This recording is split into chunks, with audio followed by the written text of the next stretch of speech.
Bueno, hermanos, buenas noches a todos. Qué lindo volver a encontrarnos, qué lindo volver a verlos, más allá de que no nos reunamos casi todos los días o varios días en la semana, siempre es bueno encontrarnos, es bueno compartir las alabanzas juntos. Y bueno, hoy justo precisamente vamos a hablar de algo un poquito de eso, ¿no? Pero llegamos ya a la última parte del libro de Santiago, ¿sí? Vamos a estar estudiando hoy en el capítulo 5, que es el último capítulo de Santiago. Vamos a estudiar la última parte, que es a partir del versículo 7. Y bueno, antes de que termine, porque seguramente me voy a pasar de tiempo y capaz no tenga tiempo después de decírselo, pero bueno, ha sido una bendición para mí poder estudiar Santiago junto con ustedes. Espero que estas clases también hayan sido de bendición para todos. Bueno, sabemos que tratamos de compartir la palabra de Dios, y eso siempre nos reconforta, tal como diría Hebreos, ¿no? Su palabra es viva y es poderosa. Pero bueno, les agradezco la paciencia de escucharme, bueno, durante estos miércoles. Y hablando de paciencia, bueno, hoy vamos a hablar de la paciencia, ¿no? Vamos a tocar ese tema bastante. Y la paciencia a la que nos va a animar Santiago tiene mucho que ver con lo que estuvimos leyendo el miércoles pasado sobre estas personas ricas que se comportaban de manera opresora con los que menos tenían, ¿sí? Pero antes de llegar al capítulo 5, vamos a hacer un muy breve repaso, que, como les dije las veces pasadas, puede sonar algunas veces un poco cansador, pero no viene mal que volvamos a la idea general de todo el libro de Santiago, porque eso nos mantiene unidos en un mismo hilo. Y no solamente eso, sino que nos ayuda a no salirnos del contexto en la interpretación que hacemos de los pasajes que leemos, ¿sí? Así que recordemos que Santiago le está escribiendo a los hermanos que están en la dispersión, ¿no? Que están en distintos lugares, muy probablemente sean judíos cristianos, lo que, como dijimos en otras clases, no excluye que la carta tuviera significado en ese momento para otras personas que no sean judías. Pero al parecer tiende más a ese lado, e incluso para nosotros hoy tiene un gran valor, tiene una significación, tiene una importancia bastante grande para nosotros. Es la palabra de Dios, ¿no? Pero bueno, la idea es que les estaba escribiendo a estas personas que estaban en la dispersión. Y como dijimos, al ser perseguidos, al tener que irse probablemente de Judea por la persecución, es que ellos estaban atravesando una serie de pruebas, ¿no? Estaban siendo probados, y el sentido de Santiago es que, bueno, esa prueba produce perseverancia en su fe, ¿sí? Que produce constancia y obviamente produce integridad también, ¿no? Recordemos que la idea de Santiago es animarnos a que seamos personas íntegras, ¿no? Nos decimos discípulos de Jesús, seguidores de Jesús, nos reconocemos como cristianos, ¿sí? Pero una cosa es de la boca para afuera, lo que hacemos en palabras, ¿sí? Y otro es lo que hay dentro nuestro, que se expresa en nuestras acciones, que no se miden solamente en palabras, ¿no?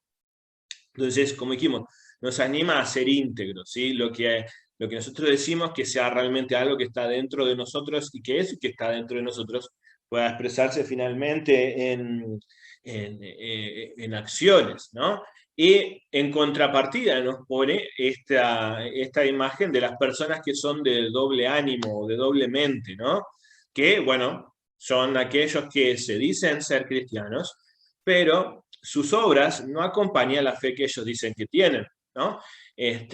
Como las personas que hacen acepción de personas, valga la redundancia, ¿no? Aquellos que al rico lo tratan bien y al pobre lo menosprecian, aquellos quienes no colaboran, teniendo la posibilidad de hacerlo, no colaboran con aquellos que menos tienen, aquellos que con su boca causan conflictos, generan esos grandes incendios, aquellos quienes tienen en su corazón o tienen su corazón cargado de malos deseos, de celos amargos, que finalmente provocan no solamente conflicto dentro de la iglesia, sino que generan conflicto entre ellos mismos también. Entonces, Santiago, bueno, y por último, una de las últimas cosas que habíamos visto que dentro de las que parecía dirigirse a los hermanos, o sea, a las personas cristianas, nos habla de esto del, bueno, de no creerse dueño del futuro, ¿no?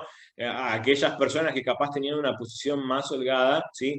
No creer que el dinero o su trabajo condiciona el futuro, sino que, bueno, eso siempre está en las manos de Dios.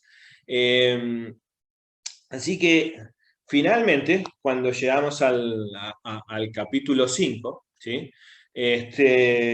Nos está hablando sobre los ricos, ¿sí? Recordemos que cuando comienza el capítulo 5 de Santiago, ¿sí? Esperen que vuelva, dice, ahora escuchen ustedes los ricos, ¿sí?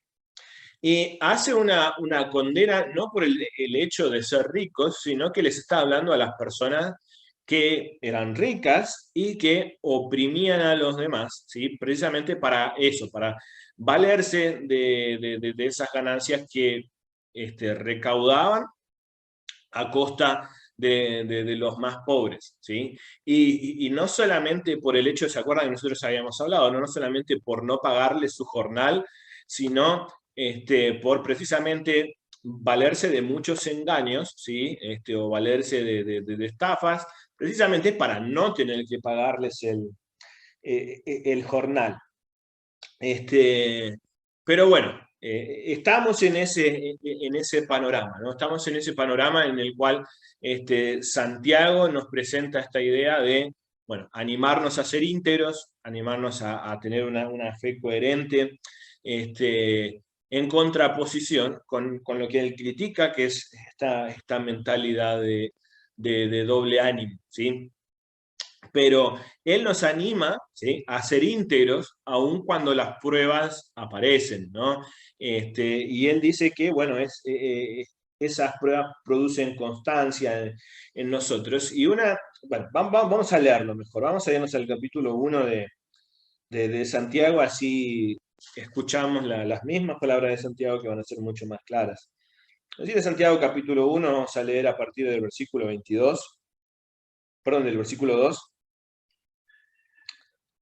Santiago capítulo 1, a partir del versículo 2, que dice así: hermanos míos, considérense muy dichosos cuando tengan que enfrentar diversas pruebas, pues ya saben que la prueba de su fe, produce constancia, y la constancia debe llevar a feliz término la obra, para que sean perfectos e íntegros, sin que le falte nada. Si a alguno de ustedes le falta sabiduría, pídasela a Dios y Él se la dará.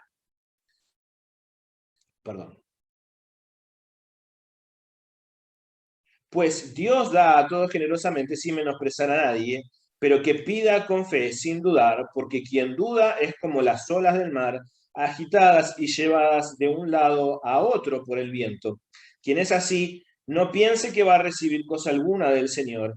Es indeciso e inconstante en todo lo que hace. ¿Sí? Otra vez la idea que expresábamos recién, ¿no? Aquellos que están atravesando por pruebas, bueno, siéntanse dichosos porque la prueba va a producir constancia, perseverancia en ellos. Los anima a ser pacientes en esta situación de prueba, pero sobre todo que mediante la oración pidan sabiduría, ¿sí?, para precisamente poder atravesar esas pruebas. Y nosotros habíamos hablado un poco de esa sabiduría de la que Santiago nos habla, que no es una sabiduría de una acumulación de conocimientos, sino más bien es con eso que nosotros ya sabemos cómo vamos a obrar, ¿no? A obrar sabiamente en las situaciones de prueba, ¿sí? Entonces, ahora sí, volvemos al capítulo 5, ¿no? Recordemos que probablemente muchos de los cristianos a los que Santiago les está escribiendo eran víctimas de estos ricos del capítulo 5, ¿sí? Es decir, que a los que les está escribiendo, ¿sí? Estaban pasando por una situación de prueba, ¿sí? Precisamente al ganar poco, y algunas veces no ganar ni siquiera lo que merecían, ser estafados por sus jefes, ¿sí? Y no recibir a aquellos por lo que ellos habían trabajado. Entonces, evidentemente, estas personas, ¿sí?, a las que Santiago le escribía, estaban pasando por una situación de prueba, ¿sí? Imagínense ustedes, ¿no? Hay muchas personas dentro de los que estamos acá que no son los jefes de su trabajo, ¿no? Sino más bien son personas asalariadas, ¿sí? Y aquellos que no lo son, hay algunos que veo que son jubilados también, ¿no? Imagínense que ustedes han trabajado durante todo el mes, ¿sí? Y cuando llegan a fin de mes, su empleador les dice, bueno, este mes no va a haber sueldo. Y usted dice, pero ¿cómo que no va a haber sueldo? No, este mes no va a haber sueldo, ¿sí? Hubo una crisis en la empresa, no podemos pagarles, así que veremos cómo lo arreglamos, pero este mes no va a haber sueldo, ¿sí? O Heber, que algunas veces trabajó de forma independiente, ¿no? Imagínense hacer todo un trabajo de plomería, Heber termina de hacerlo, todo muy meticuloso, como él es siempre, ¿no? Dejar todo limpio, y termina de hacer todo el trabajo, va a hablar con la persona que lo contrató y le dice, perdóname, no tengo. Perdóname, pero no te puedo pagar, ¿no? Y Heber ya se empeñó en hacer su trabajo, en comprar los materiales y todas las cosas, y no hay sueldo. O aquellos que son jubilados, ¿no? Como han aportado durante toda su vida, y, y de un día para el otro, básicamente el Estado dice, no, bueno, estamos ilíquidos, no podemos pagarle a nadie, y el primer recorte lo vamos a hacer por los jubilados, ¿no? Ya que son ejemplos que podrían llegar a identificarnos a todos, y pueden abrir sus micrófonos para responder, ¿no? ¿Cómo se sentirían en esa situación?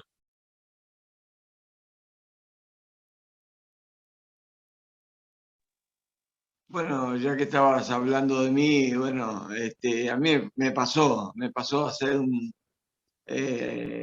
un montón de cañerías y bueno, el dueño dice, no, te tiene que pagar el arquitecto decía, tiene que pagar al dueño.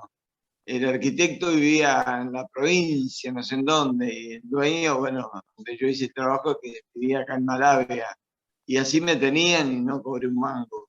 O sea, estaba realmente mal, mal y con ganas, era abogado aparte, y se llamaba Rico, y se llamaba Rico todavía. Sí, se llamaba Rico todavía. O sea, se llamaba Rico el apellido del dueño de la casa. Nada más, te sentí muy mal. Claro, uno se siente terriblemente, ¿no? No sabe qué hacer, se siente desamparado, no sabes a quién reclamarle, si ir a discutir, si consultar con algún abogado, qué sé yo, uno se siente desamparado. ¿Algún otro que quiera contarnos si tuvo alguna experiencia así o cómo se sentiría ante una situación así?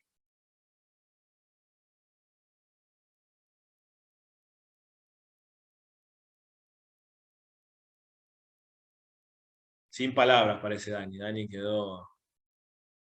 ya quedó desahuciado del ejemplo nomás. Pero bueno, no importa, la idea es tratar de ambientarnos en ese panorama, ¿no? En ese panorama tan adverso, en el cual nos sentimos estafados, nos sentimos tristes, nos sentimos decepcionados, ¿sí? Y hasta probablemente, ¿sí?, alguno pueda sentirse desamparado por Dios, ¿no? Decir como, bueno, Señor, ¿por qué si hago todas las cosas bien, si trato de cumplir, por qué pasan estas cosas, ¿no? Y bueno, el hecho de que Heber haya tenido que pasar por este tipo de situaciones es una prueba de que a cristianos e incluso a cristianos fieles, este tipo de situaciones les ocurran, ¿no?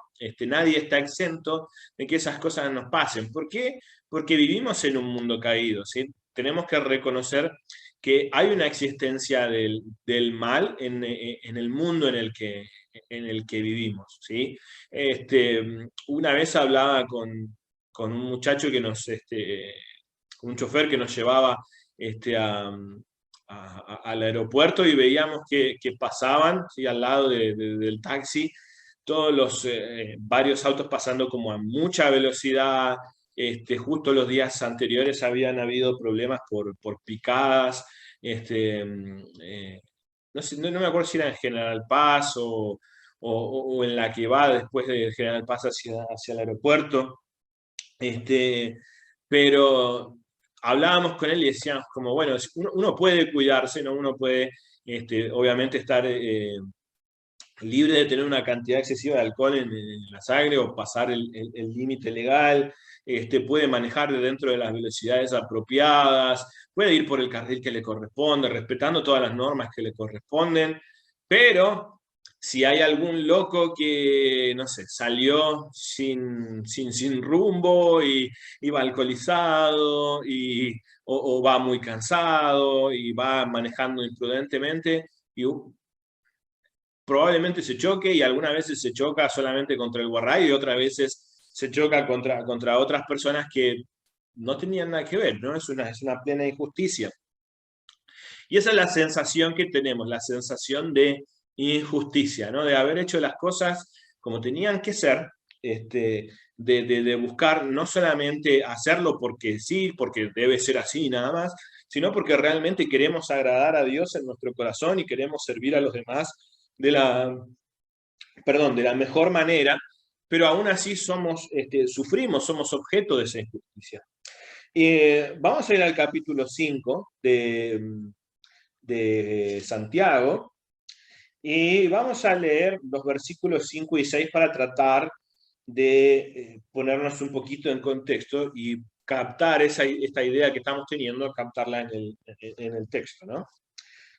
Santiago capítulo 5, de los versículos 5 y 6 primero. Y dice, ustedes han llevado en este mundo, hablándole a los ricos, ¿no? Ustedes han llevado en este mundo una vida de lujo y de placer desenfrenado. Lo que han hecho es engordar para el día de la matanza. Han condenado y matado al justo sin que les ofreciera resistencia. ¿Sí? Está describiendo las injusticias de los ricos, ¿sí? Con los que menos tenían, ¿no? Entonces nos deja en este panorama sombrío. Bueno, existe dentro de muchas personas ricas, no dentro de todas, no por el hecho de ser ricos son necesariamente así, pero existe entre los ricos muchas personas que han hecho esto, ¿sí? Que se han comportado injustamente. Y el versículo 7, que es donde vamos a comenzar nuestra lectura, comienza así, dice, por tanto, hermanos, tengan paciencia hasta la venida del Señor. ¿Sí? Esta idea del por tanto, ¿sí? Está ligando lo que está diciendo ahora con lo que se dijo anteriormente. ¿Sí? Anteriormente le estaba hablando a los ricos, estaba hablando de sus injusticias, estaba hablando de que sus calamidades tendrían consecuencias, ¿sí? De que en algún momento ellos tendrían que dar cuentas por esas injusticias que cometieron, ¿sí? Y ahora es como si tuviéramos un público, ¿no? General, donde tenemos ese grupo de ricos, ¿sí? Que estaban cometiendo injusticias, ¿sí? Y tenemos a las otras personas, a los cristianos que estaban siendo oprimidos por ellos. Entonces, hagamos de cuenta que Santiago estaba mirando a los ricos y diciéndole, bueno, estas son las injusticias que ustedes cometieron y van a tener que dar razón por todas esas cosas, van a tener que atravesar un juicio, ¿sí? Por todas esas cosas que ustedes han hecho, y ahora mira a los cristianos que estaban siendo oprimidos y le dice, por tanto, hermanos, tengan paciencia hasta la venida del Señor. ¿Sí? Ahora habla a aquellos que están sufriendo. ¿Sí? Es como si se plantara frente al dueño y al dueño del departamento y al arquitecto, ¿sí? Y les dijera, ustedes han cometido tales injusticias, contrataron a un plomero o a un gasista para hacer todas las cosas, poner todas las cañerías en su casa y no le han pagado, ¿sí? Y esas injusticias Dios las está escuchando, ¿sí? El clamor de aquellos a quienes ustedes oprimieron, Dios los escucha, y ahora le habla a Heber y le dice, bueno, por tanto, mi querido hermano Heber, ¿sí? Tené paciencia hasta la venida del Señor. ¿Sí? Ese es el contexto en el que Santiago nos está hablando a partir de este pasaje. ¿Sí? Así que, bueno, ahora voy a pedirle a algún voluntario o voluntaria, si por favor puede leer desde el versículo 7 hasta el 9 del capítulo 5. Leo, hermano. Por favor. Por tanto, hermanos, tened paciencia hasta la venida del Señor. Mirad cómo el labrador espera el precioso fruto de la tierra, aguardando con paciencia hasta que reciba la lluvia temprana y la tardía. Tened también vosotros paciencia y afirmad vuestros corazones, porque la venida del Señor se acerca. Hermanos, no os quejéis unos contra otros, para que no seáis condenados. He aquí, el juez está delante de la puerta. Bueno, muchas gracias. ¿Alguien tiene la versión Reina Valera a mano que pueda leer en el capítulo 1? ¿Sí? No el mismo pasaje que leyó Richard, sino en el capítulo 1. Y vamos a leer el versículo 2 y 3. Alguno que tenga Reina Valera que pueda leer el versículo 2 y 3 del capítulo 1. ¿No? Heber. Sí. Sabiendo que la prueba de vuestra fe produce paciencia, mas tenga la paciencia su obra completa, para que seáis perfectos y cabales, sin que os falte cosa alguna. Bueno, muchas gracias. Yo no sé si recuerdan cuando yo leí recién, ¿sí? Ese mismo pasaje que está leyendo Heber, pero cuando yo lo leí, ¿sí? Usé unas palabras, porque estaba leyendo en la NBI, unas palabras que son diferentes en la Reina Valera, ¿sí? Por ejemplo, en la NBI dice que la prueba produce constancia, ¿sí? Que tal vez es una palabra un poquito más adecuada, ¿sí? Que la Reina Valera traduce esa palabra como paciencia. Y volviendo al capítulo 5, ¿sí? Nos volvemos a encontrar con esta idea de paciencia, ¿no? El pasaje que leyó Richard nos habla de eso. Hermanos, tengan paciencia, ¿sí? Y en los próximos versículos, después de lo que leyó Richard, va a volver a retomar la idea de paciencia. La cuestión acá es que en el griego se usan dos palabras diferentes para paciencia, ¿sí? O de lo que se traduce en español como paciencia, ¿sí? En las distintas versiones son dos palabras diferentes, ¿sí? Si ustedes están leyendo en la Reina Valera, por ejemplo, ¿sí? Cuando están en el capítulo 1, dice que la prueba produce paciencia, no es el mismo concepto que en el capítulo 5, ¿sí? Estaba leyendo un comentario que dice que, bueno, que capaz la del versículo, perdón, la del capítulo 1 habla más de paciencia sobre las cosas, ¿sí? El de mantenerse constante, ser cabales más allá de las pruebas, ¿sí? Más allá de todo aquello externo, ¿sí? que nos rodea, mantenernos constantes y mantenernos firmes en nuestra fe, siendo cabales, ¿sí?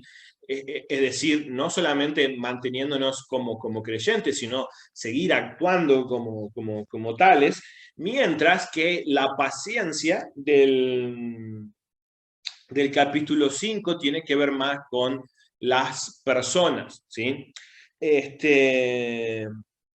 la idea de paciencia, de la palabra que se traduce como paciencia en el capítulo 5, no sé si ustedes han leído en las versiones antiguas longanimidad. ¿Alguna vez escucharon esa palabra? ¿Sí? Bueno, esa es la idea, ¿sí? La de tener un temple largo, ¿no? Tener un ánimo grande, ¿sí? Ser grandes de ánimo. Es decir, que, por ejemplo, cuando el arquitecto ni el dueño te quieren pagar, como aún así poder persistir en Dios, ¿sí? Más allá de esas pruebas que vienen, ¿sí? Seguir manteniendo tu confianza, tu vista puesta en Dios y no dejar, ¿sí? Que esa situación te afecte al punto de entrar en un pozo anímico, entrar en un desenfreno de venganza, ¿sí? Sino que, bueno, mantengas ese temple, que sea fuerte y grande de ánimo, ¿sí? Esa es la idea del concepto de paciencia del capítulo 5, ¿sí? Entonces, en esa idea, en un principio nos pone dos ejemplos, ¿no? ¿Sí? Cuando nos dice que seamos pacientes, grafica su idea de paciencia y dicen, miren cómo espera el agricultor a la tierra de su precioso fruto y que con paciencia, usando la misma palabra, ¿sí? Todas las veces que dice paciencia es la misma palabra, aguarda las temporadas de lluvia, ¿sí? Otras versiones hablarían no de temporada, sino de la lluvia temprana y tardía, puede ser. No sé si tiene ahí en el versículo 7. Bueno, Joana usa la nueva traducción viviente, dice lluvia de otoño y de primavera. Ellos tenían dos lluvias en el año, ¿sí?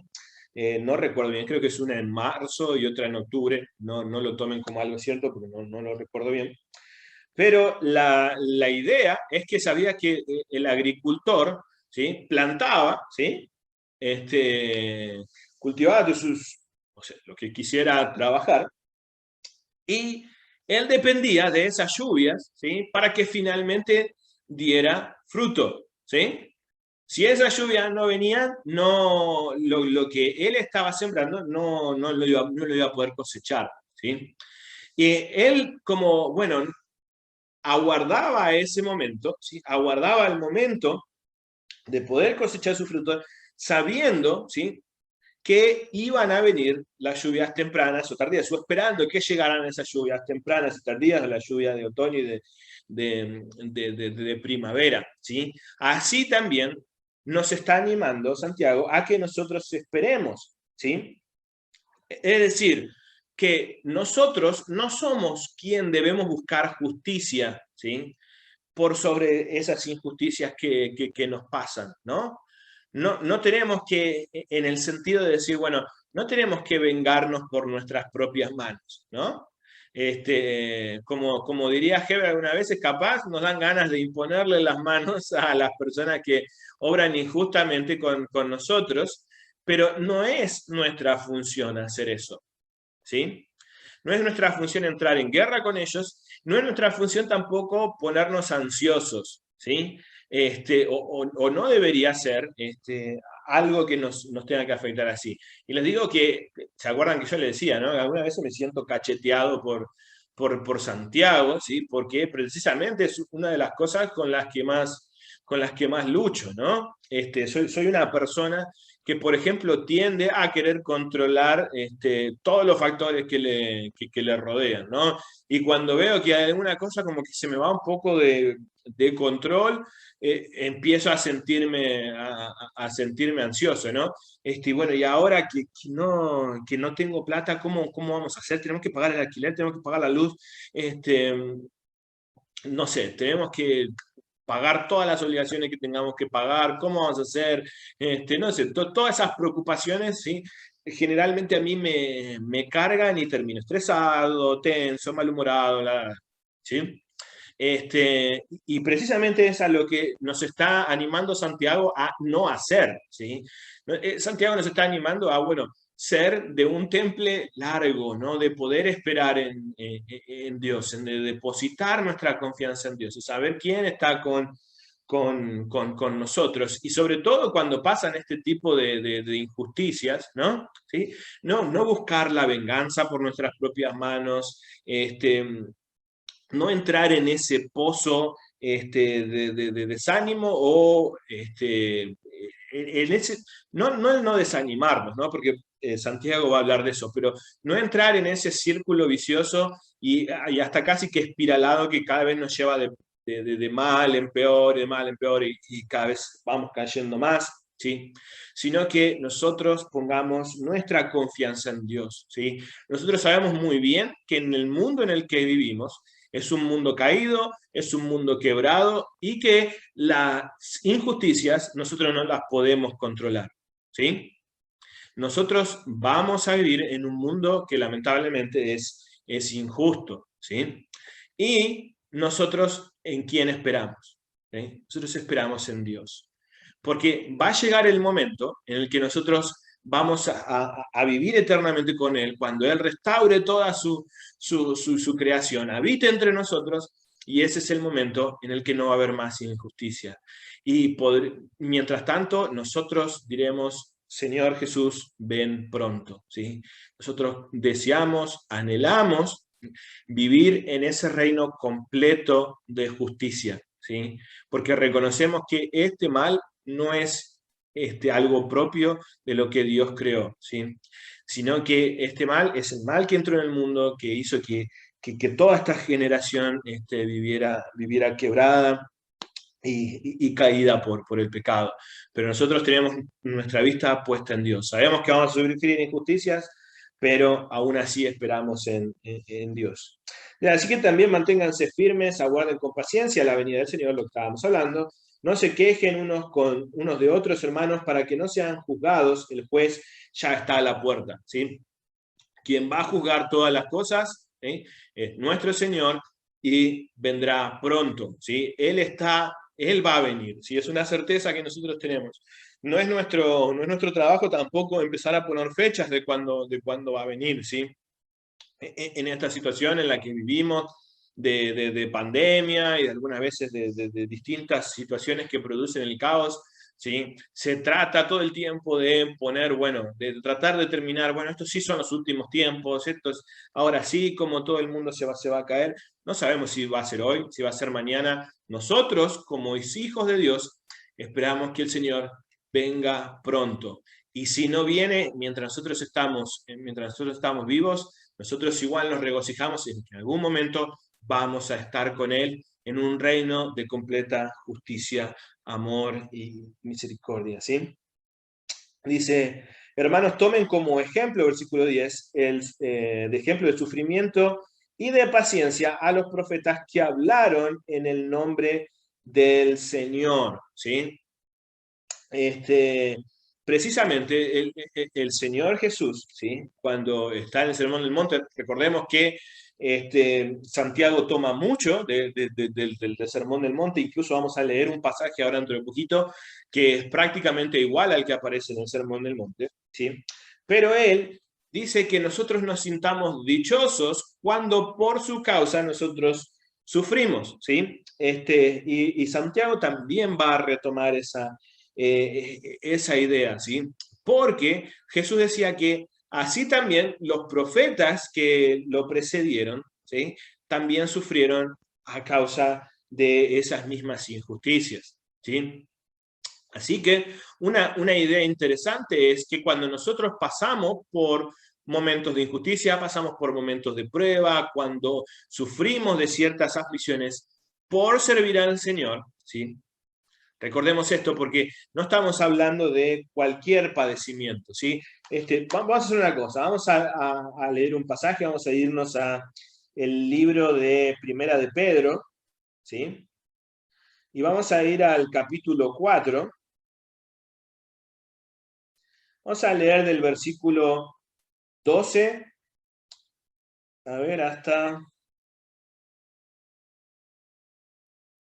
vamos a leer hasta el 17, del versículo 12 al 17, cualquier voluntario o voluntaria que quiera leerlo. Leo, Jairo. Dale. Dice, amados, no os sorprendáis del fuego de prueba que os ha sobrevenido, como si alguna cosa extraña os aconteciese, sino gozaos, por cuanto sois participantes de los padecimientos de Cristo, para que también en la revelación de su gloria os gocéis con gran alegría. Si sois vituperados por el nombre de Cristo, sois bienaventurados, porque el glorioso Espíritu de Dios reposa sobre vosotros. Ciertamente de parte de ellos, Él es blasfemado, pero por vosotros es glorificado. Así que ninguno de vosotros padezca como homicida o ladrón o malhechor, o por entremeterse en lo ajeno. Pero si alguno padece como cristiano, no se avergüence, sino glorifique a Dios por ello. Porque es tiempo de que el juicio comience por la casa de Dios. Y si primero comienza por nosotros, ¿cuál será el fin de aquellos que no obedecen al Evangelio de Dios? Muchas gracias. ¿Se entiende la idea cuando nosotros sufrimos por causa de nuestro Señor? Sí, somos dichosos, somos bienaventurados, ¿sí? Pero no cuando sufrimos por, no sé, por cosas que no deberían existir en la vida de un cristiano, ¿no? Bueno, si, no sé, si un policía te agarra por estar robando y, bueno, no sé, te metieron a la cárcel y estás padeciendo por eso, bueno, no está hablando de ese tipo de sufrimiento, ¿no? Sino que está hablando de cuando nosotros sufrimos por causa de servir al Señor, no nos sintamos así bienaventurados y dichosos. E incluso lo que nos está animando en el capítulo en el versículo que leímos recién es al tener paciencia, ¿sí? ¿Por qué? Porque hay otros que sufrieron, tal como lo dice Jesús, tal como lo dijo Pedro, tal como lo está diciendo Santiago. Hay personas que nos precedieron a nosotros, que precedieron a Jesús, que sufrieron, ¿sí? Por causa de la palabra de Dios, del servicio de Dios, por causa de el estar ligados a la voluntad de Dios o de cumplir sus propósitos, ¿sí? Así que, bueno, nosotros tomemos el ejemplo de ellos para mantenernos en esa paciencia. Versículo 11, en verdad consideramos dichosos a los que perseveran, a los que perseveraron, perdón. Ustedes han oído hablar de la perseverancia de Job y han visto lo que al final le dio el Señor. Es que el Señor es muy compasivo y misericordioso, ¿sí? Entonces, bueno, a estos hermanos que están sufriendo, Santiago los está animando a ser pacientes como fueron los profetas, ¿sí? A sentirse dichosos por estar sufriendo, al igual que sufrieron las personas que lo precedieron, incluso nuestro propio Señor Jesús, y muchas personas que estaban viviendo en el tiempo de ellos, incluso de ellos mismos, ¿sí? Y esta idea es interesante porque nosotros siempre pensamos en la idea de que el Señor nos acompaña en el momento del sufrimiento, ¿no? Yo me acuerdo que cuando yo era chico casi todos los cristianos tenían o una especie de almanaque con el poema ese de las huellas, o un cuadrito con el poema de las huellas, o un volante con el poema de las huellas, ¿no? Con esa idea de que el Señor cuando se veía solo un par de huellas, era que el Señor nos estaba cargando, nos estaba acompañando, ¿sí? Estaba tal vez librando esa batalla por nosotros. Pero la idea también de Santiago es que durante ese camino, ¿sí? No solamente que que el Señor Jesucristo nos está acompañando a nosotros, sino que nosotros acompañamos al Señor Jesucristo en sus caminos, ¿sí? Se puede entender esa idea como es vivir parte de lo que el Señor vivió. Porque el Señor vivió y pasó muchos sufrimientos, ¿sí? Por causa de su mensaje, por causa de su reino, ¿sí? Y nosotros estamos sufriendo un poquito, ¿sí? Tal vez por causa de ese mismo mensaje, por causa de ese mismo reino, ¿sí? Así que seamos pacientes, sintámonos dichosos si sufrimos de esas injusticias por servir y por vivir como el Señor espera que nosotros vivamos, ¿sí? Y nos pone un ejemplo de paciencia, ¿sí? Que nos habla de Job, ¿sí? Y este es un pasaje porque es interesante, porque muchas veces se habla de Job, ¿sí?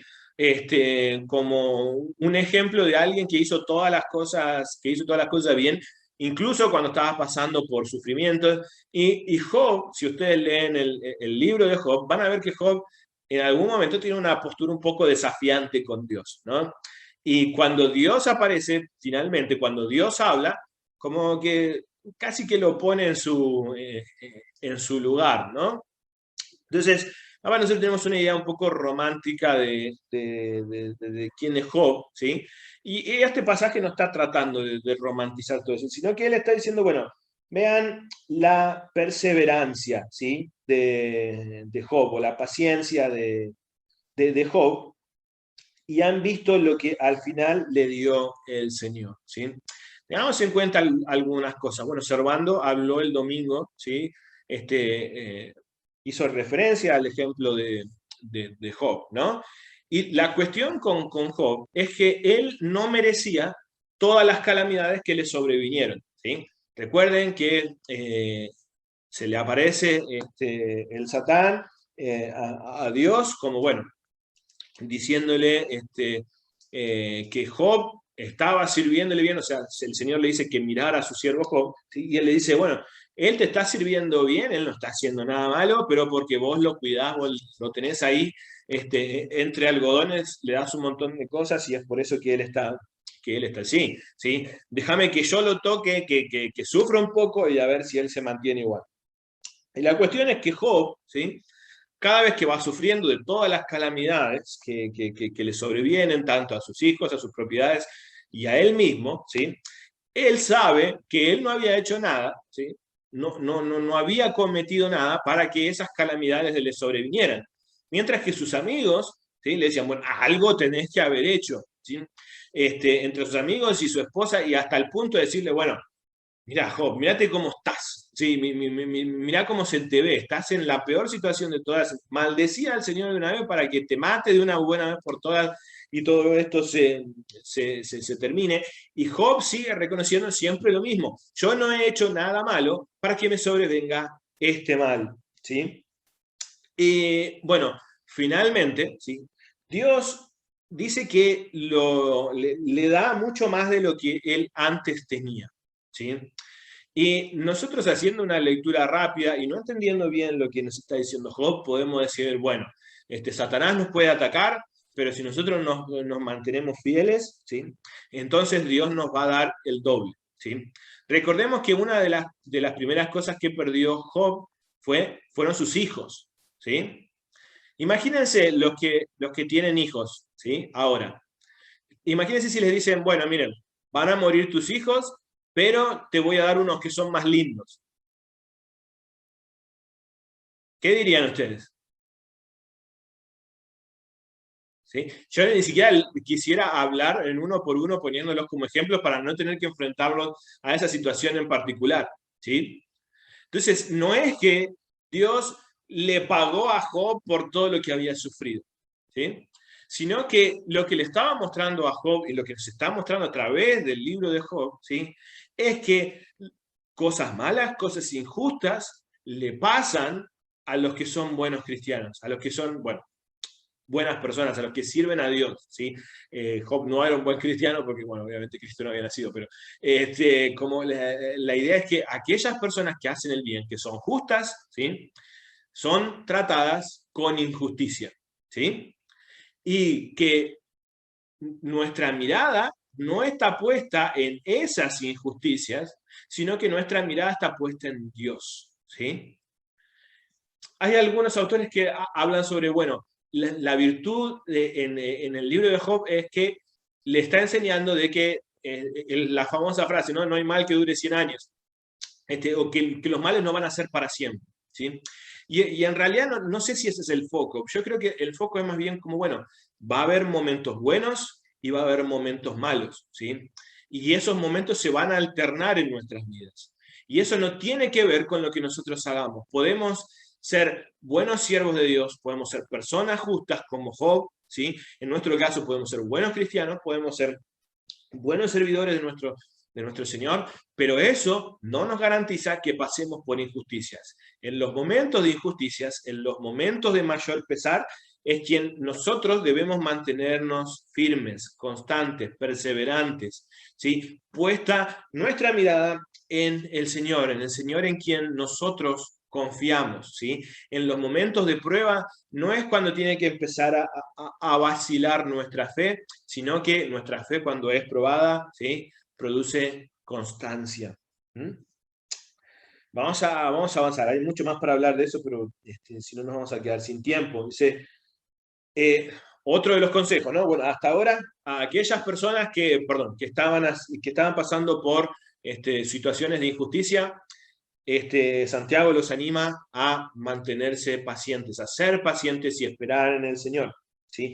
Poner su confianza plenamente en Dios. Segundo consejo que nos da Santiago, para aquellas personas que pasamos por pruebas de injusticia. Dice, sobre todo, hermanos míos, no juren ni por el cielo, ni por la tierra, ni por ninguna otra cosa, que su sí sea sí y su no, no, para que no sean condenados. ¿Sí? Este es el pasaje que es prácticamente igual en el Sermón del Monte. Si me voy a ir yo, no hace falta que lo busquen, quiero que podamos avanzar un poquito más rápido. En el capítulo 5, en el capítulo 5 de Mateo, vamos a irnos al versículo 33.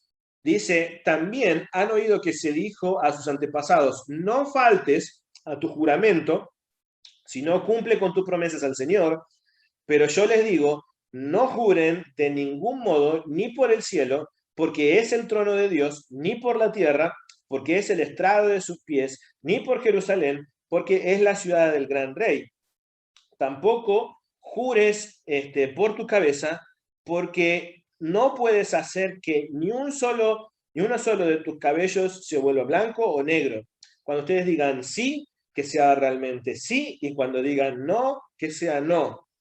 Cualquier cosa además proviene del maligno. ¿Sí? Se dan cuenta que es prácticamente igual al mensaje de Santiago. Y Jesús nos está tratando de animar y enseñar cómo es la vida del reino, ¿sí? A nosotros, quienes creímos en Él, quienes hemos sido bautizados, que entramos en nuestra nueva vida del reino, eso es lo que nos enseña Jesús en el Sermón del Monte, ¿no? Toma esas leyes que los judíos habían interpretado tan mal, que por su legalismo solamente habían visto los parámetros más legales y técnicos y no habían entendido la naturaleza del mandamiento, ¿no? Es por eso que Jesús le dice, ustedes han oído que se dijo a sus antepasados, ¿sí? Y Jesús va en contra de la interpretación que ellos le dieron al mandamiento. Hay un mandamiento, habla de esto en Deuteronomio, pero vamos a irnos al libro de Levítico, ¿sí? Y otra vez, por favor, no lo busquen, se los leo yo, en el Levítico, en el capítulo 19, ¿sí? Vamos a leer, la sección comienza en el versículo 9, pero vamos a leer desde el versículo 11. Dice, no roben, no mientan, no engañen a su prójimo. Versículo 12, no juren en mi nombre solo por jurar, ni profanen el nombre de su Dios. Yo soy el Señor. ¿Sí?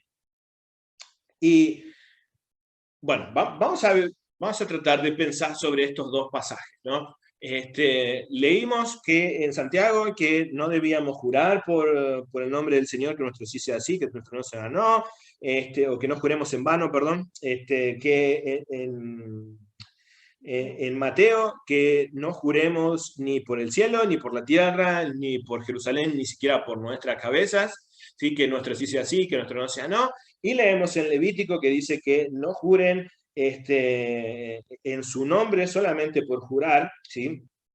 Y que no profanen el nombre de Dios porque Él es el Señor, ¿sí?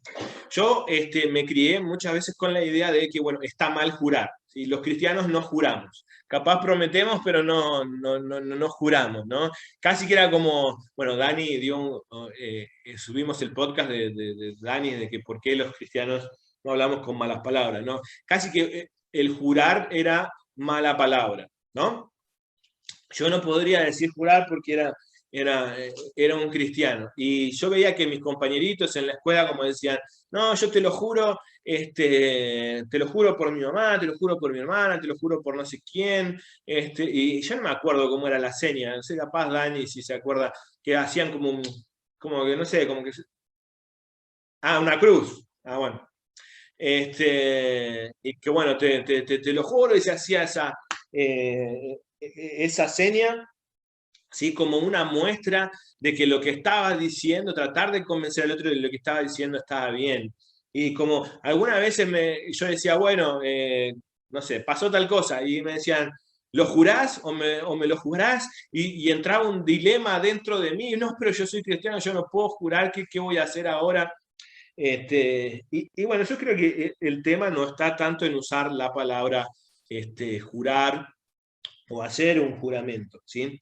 Incluso nosotros cuando, por ejemplo, firmamos algún contrato de trabajo, de alquiler, lo que sea, estamos jurando que vamos a hacer algo, estamos comprometiéndonos a hacer algo, ¿sí?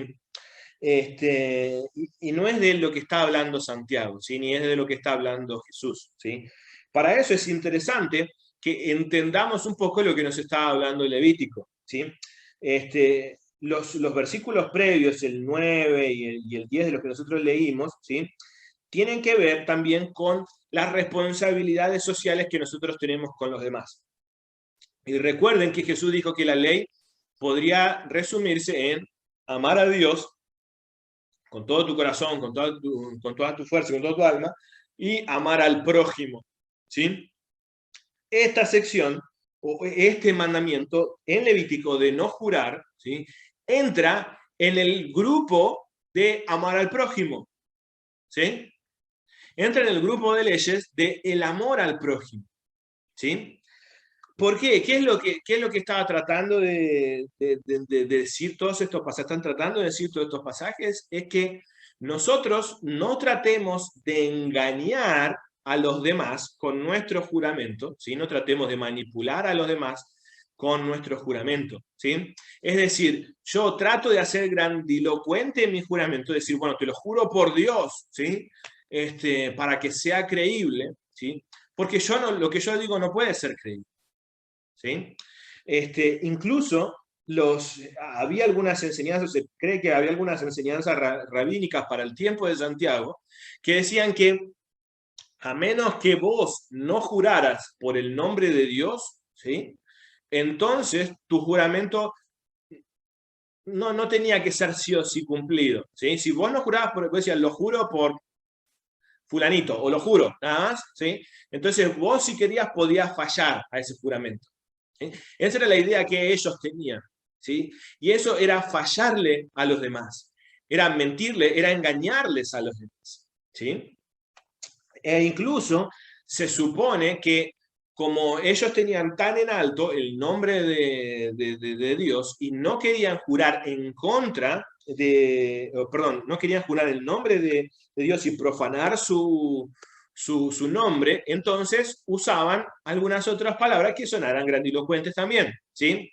Porque ¿quién está en la imagen del cielo, ¿no? Es Dios mismo, ¿no? Entonces, como para no decir Dios, bueno, te lo juro por el cielo, ¿sí? O usaban la tierra, o usaban la ciudad santa, usaban a Jerusalén, te lo juro por Jerusalén, ¿no? Y Jesús les está diciendo, bueno, no juren por nada de eso, porque el cielo es donde habita el Señor, la tierra es el estrado de sus pies, la ciudad es donde habita la gloria del Señor, y ni siquiera juren por su cabeza porque no pueden hacer nada, ni siquiera por cambiar el color de su pelo, ¿no? Ni siquiera ahora podemos hacer algo, porque por más que nos pegamos una tintura, el pelo sigue siendo igual, no cambia, solamente está cubierto por una fantasía. Entonces, lo que les está diciendo Santiago, no se valgan de los engaños aun cuando estén viviendo en pruebas, ¿sí? Ustedes que son parte de la familia de Dios, que son parte de su pueblo escogido, no se valgan de juramentos para engañar a los demás, ¿sí? No usen esos juramentos, que realmente lo que ustedes digan sea sí, y si su sí es sí, perdón, que si dicen sí, que realmente sea sí, si dicen no, que realmente sea no, ¿sí? No se valgan de un engaño, no solamente con el juramento, sino con todo, ¿sí? No se valgan de nada de eso, ¿sí? Hoy vivimos en una época en la que tenemos dos identidades, ¿no? Tenemos la identidad real, ¿sí? La propia, la de casa, la doméstica, y tenemos la identidad de las redes sociales, ¿sí? A mí me ha tocado un montón de veces trabajar con muchos hermanos, ¿sí? Que ves las redes sociales, que ves en sus estados, en sus historias, en sus publicaciones, como que la están pasando súper bien, que están disfrutando de mucho de los placeres, y cuando vos te acercás a preguntarle, estoy mal, estoy terriblemente mal, la pasé mal, la pasé horrible. Nos tocó una vez con alguien que estaba de cumpleaños, y no voy a decir todas las cosas porque, bueno, capaz, no sé, si lo ve, lo podría entender, pero como fue el cumpleaños más celebrado que yo haya visto, ¿sí? En toda mi vida, como de una celebración a otra, y, y llega un muchacho y me dice, no, hablé con fulanita, y me dice que la pasó terrible en su cumpleaños, que se sintió súper sola, que la pasó mal, mal, mal, ¿sí? Y yo, uf, qué mentirosas que son las redes sociales, ¿no? Cuánta mentira que nos muestran una fachada de algo que realmente no es, ¿sí? Y esto es lo que pasa muchas veces. Tenemos una imagen de la intimidad y otra de lo que de la extimidad, ¿no? De lo que sacamos para afuera, de lo que mostramos a los demás, de cuando hacemos supuestamente nuestra intimidad pública, ¿no? La idea es esa, no engañemos a los demás, no nos valgamos de juramentos o de cualquier mentira o de cualquier engaño, para parecer algo que no seamos, ¿sí? Que todos puedan ver en nosotros los que realmente somos, con nuestros aciertos y con nuestros infortunios también, ¿sí? No está mal que los demás vean que soy alguien vulnerable, ¿sí? Si yo trato de presentarme como la persona santa, santa en el sentido figurado, ¿no? Como en esa representación social de santidad, decir, bueno, no, soy perfecto, no me equivoco en absolutamente nada, vivo sin pecar constantemente, sin equivocarme en nada, que nos pasa mucho a las personas que vivimos en las funciones del ministerio, no podemos mostrar nuestras debilidades porque, bueno, si no, ¿qué van a pensar los demás? Debemos mostrarnos tal y como somos, con nuestras fortalezas y con nuestras debilidades, ¿sí? Que eso sea evidente. Y precisamente es lo que sigue en Santiago. Voy a leer todo el pasaje, así podemos concluir con eso. Es a partir del versículo 13. Dice, ¿está afligido alguno entre ustedes que ore?